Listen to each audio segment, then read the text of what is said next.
Welcome to the Attivo Network's Behind the Mask series. I'm very pleased today to have George with me. I'd like to take a minute now, and George, could you introduce yourself to us and tell us a little bit about your background? Sure. So my name is George. I work at a major Tier 1 research university, flagship university. I'm a director of cybersecurity there.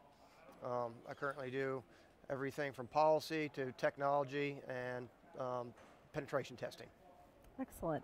So university networks can be extremely complicated and probably more complex than most of us really appreciate. Can you tell us a little bit about what it's like to manage a university network and some of the challenges you face? Sure, it's the same thing as managing a small city. I have everything from hospitals, patients, students, FERPA, HIPAA, ITAR data, PCI data. On any given day, my traffic fluctuates from 30,000 people to 120,000 people on game days and basketball game days. So it's a very diverse challenge on any given day. Excellent. Yeah, very complex, very complicated, and one of those few places that you even know within your own kind of walls that you've got hacker groups that are there just to have some fun. So I can't even imagine how complicated that must be. So obviously you try to prevent all the threats from getting into the network and causing any harm, but with that complex of an environment and so many things to deal with, being able to have in-network detection must be very important for you. So, so we know you've looked at deception technology, you've deployed it. I've heard some great use cases and experiences that you've had with the technology. Can you tell me a little bit about deception technology and the benefits that it brings you? Sure. So for deception technology for us is our ability to drive and funnel the bad guys into where we want them to be. So we can remediate it quickly, find it quickly, and remove them from the network and get instant gap analysis. It's probably the only tool that meets all those requirements very quickly. And it's been very useful for us right now. And we're glad to have it. It's another tool in our tool set that I think can become more of a baseline in the future for most technology and IT and security practitioners, because it's the only tool that is 100% positive, and it allows you to kind of sit back and not be 100% perfect all the time, and it makes the bad guys be perfect 100% of the time. And there's not too many tools that do that. It also allows us to have less false positives, driving down our operational costs and our mean time to resolution, because of the fact that as soon as the bad guy connects to one of your deception devices, you have them at the ACK, right? So it's very easy for me to deploy this, and there's really no downside for us right now in deception technology. Excellent, great information there. So university budgets, not always the biggest budgets, right. And many people look at deception technology as maybe something that is nice to have, or something you do last after you've done everything else, or maybe it's only for big organizations. Sure. What made you choose deception over other security control choices? Sure. So if you look at what I call the choo-choo train of security technology, it's you put a firewall in place. Well, the firewall is not doing everything it's supposed to be doing, so then you put a malware defense in place. That's not doing everything you want to do. So then we always have antivirus. We all know that's 50% effective at best. And then you start trying to hit specific breaches or things in your security deployments that are lacking. Deception for us was easy. It filled in that middle ground that we knew that we didn't want to buy a whole bunch of new products, have more FTE towards these new products. They may or may not get actually implemented. You know, how many people in the industry have 50% deployments, 80% deployments? We knew this would fill in very quickly, be very successful, and get us the results we want without having to rely on a whole bunch of other technologies to fill in the gaps that we have. So it was a very easy call for us. Great. So one thing, the deception platforms technology today can be very different, lots of different deployment options. What process and criteria did you use to evaluate deception to help you make the right choice for your environment? Sure. So I would say that most security IT professionals have deployed, rolled out their homegrown sensors and honeypots like Kippo, Artillery, HoneyD, and they're all great tools, but they don't scale. And furthermore, they're not very stable and they're hard to put out there. So we've had years of trying to do this ourselves for some reason, because You know, honestly, honeypots are a great source of information on what the attacker is trying to do in your environment. But they didn't scale for us very well, no matter what we tried, really. And so we went through this process. We looked at 5 other vendors. 3 of them right off the top didn't meet any of our requirements. We talked to the other one that's another leading expert, our industry lead in deception, and the product just didn't meet our requirements. The vendor themselves weren't very forthwith or coming or knowledgeable, and didn't seem like they had a roadmap going forward or was very interested in working with us.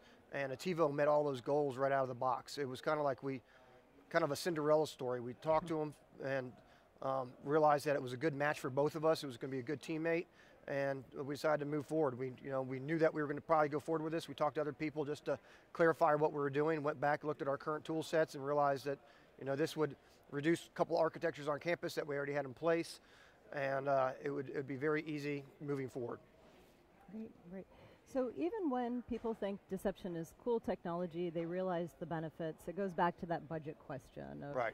Yeah, we have limited budgets. We sometimes have to make trade-offs as to what we choose. How did you justify or go about getting the budget for deception as a security control for your organization?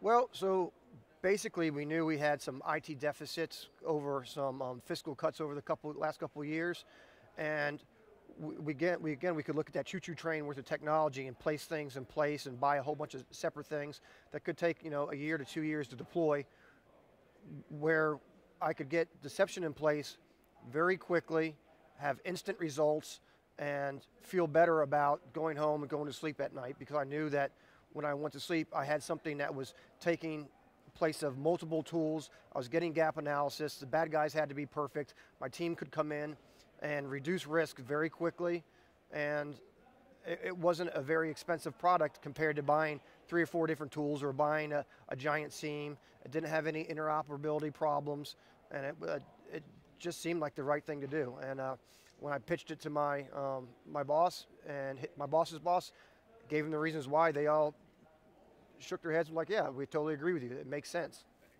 Excellent, great. So now you've purchased the deception, you deployed it. How hard or complicated or simple was it to deploy deception technology, and how have you found maintaining it? Sure, so everybody knows when you buy a new product, you're thinking, this is going to be much harder than the vendor tells you when you implement it. We could have anywhere from a month to 6 months to a year implementing this. This has been the easiest project and tool that I've ever deployed at scale on an enterprise. On average, it takes me about 40 minutes to stand up a device, and after that 40 minutes, you're working, getting information that can reduce operational and security events. Very easy to stand up. There's very few interoperability problems or challenges, and I would say you can have a major enterprise deployment running up within 2 weeks. Very easily. Small ones probably within hours. Excellent, great. And did you have to add any people in order to continue to maintain it? No. So it runs and lives and feeds by itself. Only thing that you really have to do is, if you want to out-trick the bad guys more, you have to bring your imagination to the table and deploy deception tools that they may not have thought of. So if you're looking at tricking them in IoT or in servers or and banner grabs, whatever you want to do, you can do. It's just up to your imagination, and that's where the care and feeding is. Looking at the dashboard, the single pane of glass, is super easy, and it doesn't take much time. We haven't dedicated any other FTEs to it whatsoever. But I can tell you that all the FTEs that I have currently are abandoning other SIEMs and other projects to look at Attivo every morning and every night and at lunch, because it's instant gratification. Fantastic. It's great to see so much value and it being ultra easy to be able to deploy and maintain. So now we get to the interesting part. Deception, it's there. Where's the most value coming from it? Have you caught anything interesting? What can you share around that? Sure. So the value for my team out of the box during the proof of concept was that it was easy to see people attacking things. One example was I went in there, just during lunch, 5 minutes to see what was going on, making sure everything was working. I saw one machine attacking another machine with 4 SMB version 1 attacks. So given the vulnerabilities around SMB version 1 lately, I decided to check it out a little bit more. Sure enough, it was an actual attack. I find out who it is, what the computer was within 5 minutes using Splunk, because both of these two connect very well. Turns out it's my TSM storage manager's secondary machine where he downloaded a exe to do his job a little bit better that wasn't allowed on his machine. Turns out that it was vulnerable. It gets owned. He had only been on that machine for 8 minutes. We were able to mitigate the problem very quickly within 10 minutes complete time, turn around, because his office is very close to me. And he pretty much had the keys to the kingdom at that point, right? And it was just because he was using a machine he hadn't picked up in a long time, thought he could do something quicker with another tool. And Attivo really, we wouldn't have found that because of where he sits and who he was. It was very interesting, a very good win for us. Another case we had during deployment, we didn't have Attivo fully deployed yet. We didn't have any bot syncs out there really, or deception tools. We had a problem in our hospital with a network that was having all kinds of jitters and wobbles and people not being able to connect out. The network team asked me to take a look around my tools. I went to Attivo, found very quickly one machine throwing out a whole bunch of gratuitous ARPs over and over and over again, which was bringing down the switch that was impacting patient health. And that was, again, another 6-minute fine, 7-minute fine for me, where with all the tools with the network team, my security team didn't find it, and this found it very quickly. It's just a very nice tool in a lot of ways to find a lot of different information. Boy, I could listen to this all day.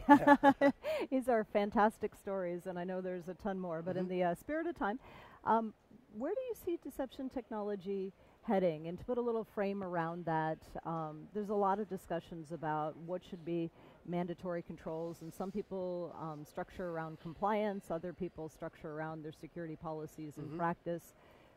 Where do you see deception heading and how it would fit into anybody's overall security posture? So I think that deception within the next 2 or 3 years will be one of the top tools out there. I think it'll be one of the top 3s. I think you'll look at, next generation firewalls. I think you will look at right behind that deception, and then right behind that logging. With those 3, I think you would have a very robust platform, and tie in with vulnerability management. I think that with those, you'll have a program that any CISO would be very proud of. It's one of those tools that complements the other 3, and it allows you to, again, have instant gratification. You know what you're doing. You get to drive the conversation and funnel the bad guys. The bad guys don't really funnel you anymore, and it really clarifies what you need to be looking at on your network.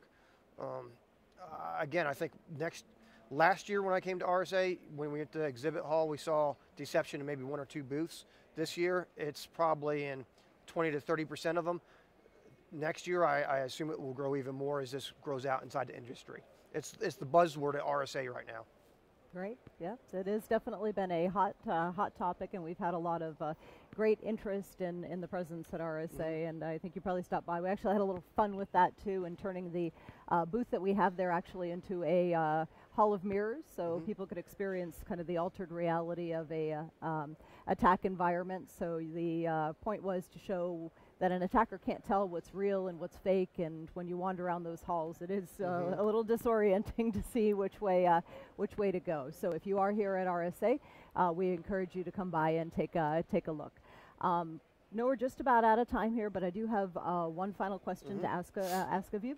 What words of wisdom would you offer to somebody that's heading down the path of looking at deception technology to deploy in their environments?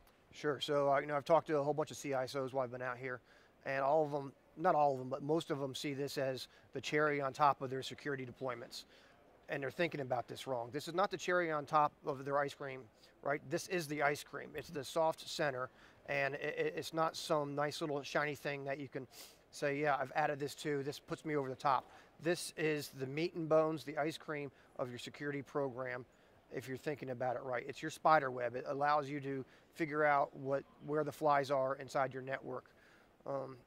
I just really would say take a look at Attivo. They have a great vision, great strategy. They're willing to work with you. They're good partners, and take a look at the firm and the technology. It's very well done. They're constantly innovating, constantly rolling out new things and ways of doing stuff, and it's exciting to be with them. Great. Excellent. Well, I really appreciate your time with us here today. Your insight has been magnificent, and want to thank everybody for joining us today. This is the Behind the Mask series with Carolyn Crandall, the Chief Deception Officer at Attivo Networks, and we look forward to bringing you your next presenter live soon. Have a great day. Contact Attivo now to learn how to strengthen your organization's visibility, detection, and response to in-network threats.